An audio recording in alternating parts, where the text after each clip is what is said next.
अभी तक जी। हम मुकम्मल तौर पर डिजिटलाइज नहीं कर पाए, और इसमें हम ये देख रहे हैं कि मुल्क में अगर 60 से 70% केसेस देखा जाए कोर्टों में, वो लैंड डिस्प्यूट्स के हवाले से हैं।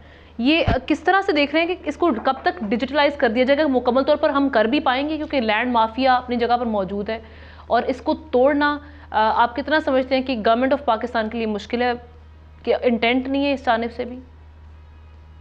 बिस्मिल्लाहिर्रहमानिर्रहीम।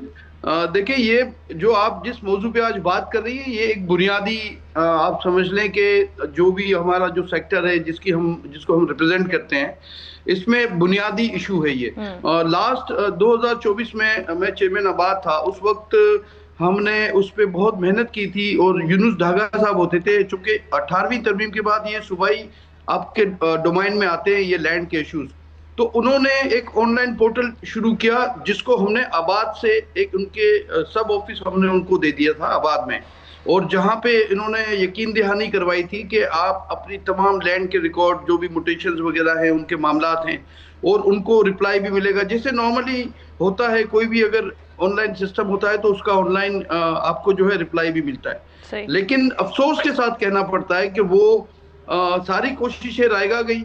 और जहां तक आपने चेयरमैन नैब की बात की, तो उन्होंने आइडेंटिफाई किया 7500 एकड़ जमीन। हम समझते हैं कि ये जो मैं एक एग्जांपल आपको देता हूं कि देह कोहिस्तान की एग्जांपल है, कि वहां पे 2012 में सुप्रीम कोर्ट ने कहा था कि जी ये जो रिकॉर्ड उन्होंने कहा कि जल गया है, उनके पास जो लैंड का रिकॉर्ड है, जो कस्टोडियन है वो कह रहा है जाके कि हमारे पास रिकॉर्ड जल गया है, तो सुप्रीम कोर्ट ने कहा उसको रीराइट करें। आज वो रीराइट शुरू हो गई, लेकिन उनके पास 1959 का तमाम रिकॉर्ड मौजूद है। और जैसे उन्होंने कहा कि आपकी जमीन दरिया में चली गई, आपकी जमीन जंगल में चली गई, तो वो आज भी ठट्ठा उसकी सबसे बड़ी एग्जांपल है। हजारों एकड़ जमीन अपने मनपसंद लोगों के नाम पे रीराइट की जा रही है। जिनको वो चाहते हैं वो रीराइट करते हैं, और जिनको वो समझते हैं कि उनको खराब करना है या उनका कोई इंटरेस्ट पूरा नहीं हो रहा, तो उसको वो 1959 का रजिस्टर्ड निकाल के दिखाते हैं कि ये रजिस्टर हमारे पास मौजूद है, और इसमें ये खाते आपके इंटेक्ट नहीं है, या वो टेम्पर्ड है, या ओवरलैपिंग की हुई है। जी। ये एक एग्जांपल मैंने दी। ये इतना बड़ा स्कैंडल है, मैं आपको बताऊं, ये ठट्टा के हवाले से। और साथ ही मैं आपको ये भी बता दूं कि जब तक हम इस जमीन के मामलात को हम डिजिटल इसको उसको ऑनलाइन नहीं और ये करेंगे, जो आप या हम स्कैंडल की उसको बात करें, इनमें आप क्या समझते हैं कि सरपरस्ती किसकी हासिल है? देखिए, ये आप जानते हैं कि ये एक सिस्टम, डीसी सिस्टम चलता है पूरे पूरे यहाँ सिंध में। और हमने बड़ी कोशिश की, और मैं आपको ऑनेस्टली मैं ये बता रहा हूँ कि हमने जब सीएम साहब से हमारी बात होती है तो उनका बहुत पॉजिटिव रिप्लाई भी होता है। वो हमेशा उन्होंने कोशिश की कि जब भी हमने उनको लिखा, उन्होंने फौरन उसको रिप्लाई भी किया।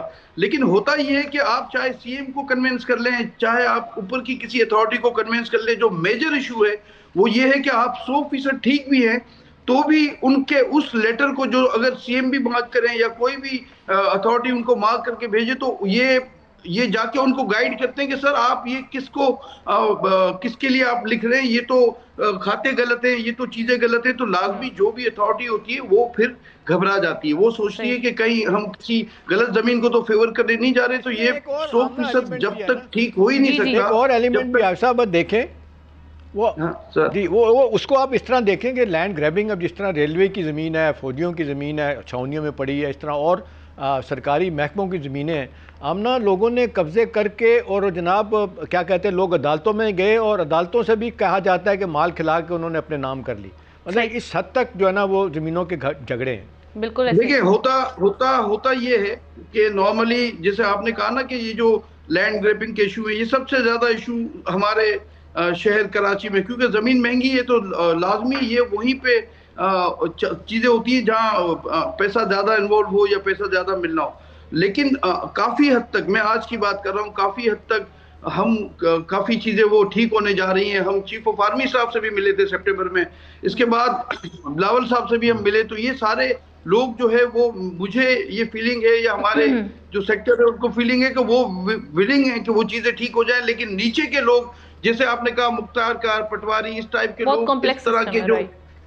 जी, वो उसको लाजमी, मेरा ये आइडिया है कि जब भी मैं किसी बड़े अफसर से, जो अथॉरिटी, उनसे बात करता हूं, तो मुझे ये फील होता है कि उनके पास एक्सपर्टीज ना होने की वजह से ये मुख्तियार का टप्पेदार, ये उनको जो है मिसगाइड करते हैं, और सारे के सारे मामला फिर उसी तरह अदालतों में या रिकॉर्ड टेम्परिंग के मामला जो हैं, जो चेयरमैन नैब ने भी जिसकी निशानदेही की, और हम चाहेंगे कि वो ये 7,500 एकड़ की जो उन्होंने निशानदेही की है उनको मंजर आम पे भी आना चाहिए। उनको जो है कम अज कम ऐसा होना चाहिए कि आइंदा आने वाला कोई बंदा जो भी ब्यूरोक्रेसी से हो या किसी भी महकमे से हो, वो कम अज कम इस चीज से डरे। आसिफ साहब, फिर हमें ऑप्टिमिस्टिक होना चाहिए डिजिटलाइजेशन की जानिब। जब हम देख रहे हैं कि हर चीज़ डिजिटलाइज की जा रही है, तो ये जो लैंड रिकॉर्ड है ये आइंदा आने वाले सालों में आप देख रहे हैं दूर दूर तक इसको होता हुआ वो कम्प्लीटली?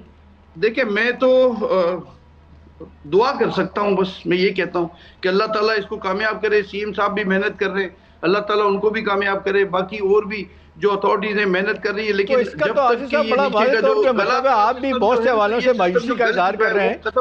आसिफ साहब देखिए, ये एक मॉडर्न लैंड जो इंफ्रास्ट्रक्चर अगर बनाने के लिए और उसका रेवेन्यू बेहतर करने के लिए अगर सिस्टम को डिजिटलाइज कर दिया जाए तो बहुत सारे मसले हल हो सकते हैं। आपकी गुफ्तगू से तो मुझे ये भी लगता है कि जो हुकूमत में लोग बैठे हैं वो भी शायद इतनी सपोर्ट नहीं करते कि ये शफाफ तरीके से लैंड ग्रैबिंग का मामला सामने आ सके और इसमें टेम्परिंग जो होती है आए दिन उसको ख़त्म किया जा सके।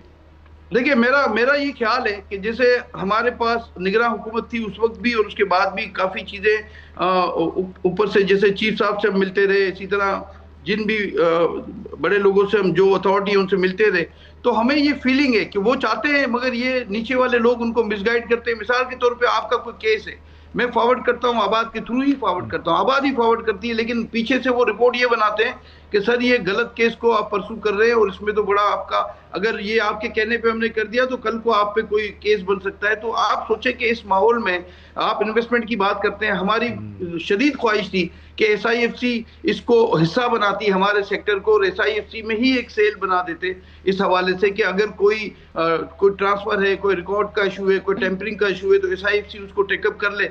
तो मैं समझता हूँ कि जैसे आपने कहा कि इन्वेस्टमेंट बेसिकली हमारे लोग इस वक्त, मैं अगर ये कहूँ कि 80% लोग बाहर जा चुके हैं जो इन्वेस्टर्स हैं हमारे सेक्टर के, 20% पे हम काम कर रहे हैं। हमने बिल्कुल ऐसे देख रहे हैं कि हमारा फाइनेंशियल एंड ह्यूमन कैपिटल बाहर क्यों मुतवज्जो हो रहा है, उसकी बहुत सारी रीजंस, उनमें से आपने भी ये बयान की कि फॉरेन इन्वेस्टर का जो कॉन्फिडेंस है या जो ट्रस्ट है हम तभी गेन कर सकते हैं जब इन मामलात में शफाफियत होगी। Thank you so much Asif साहब। ये तजवीज़ अच्छी है, तजवीज़ अच्छी है इनकी कि ये SIFC को दे दिया जाए। जिस तरह आप देख ले वो मैन्युफैक्चरिंग को और उसके बाद एक्सपोर्ट सेक्टर को और एग्रीकल्चर सेक्टर को जिस तरह डिजिटलाइज कर रहे हैं, तो इनकी मेरा ख्याल है ये तजवीज़ अच्छी है कि SIFC इसको ले टेकअप करे ऐसे केसेस को। बिल्कुल ठीक है, थैंक यू आयशा। मैं आपको थोड़ा सा ऐड कर दूं कि अगर थोड़ा सा इस पे तवज्जो दे तो हम बिलियंस ऑफ डॉलर ला सकते हैं इस सेक्टर के अंदर। सब्सक्राइब करें और बेल दबाएं ताकि कोई खबर रह न जाए।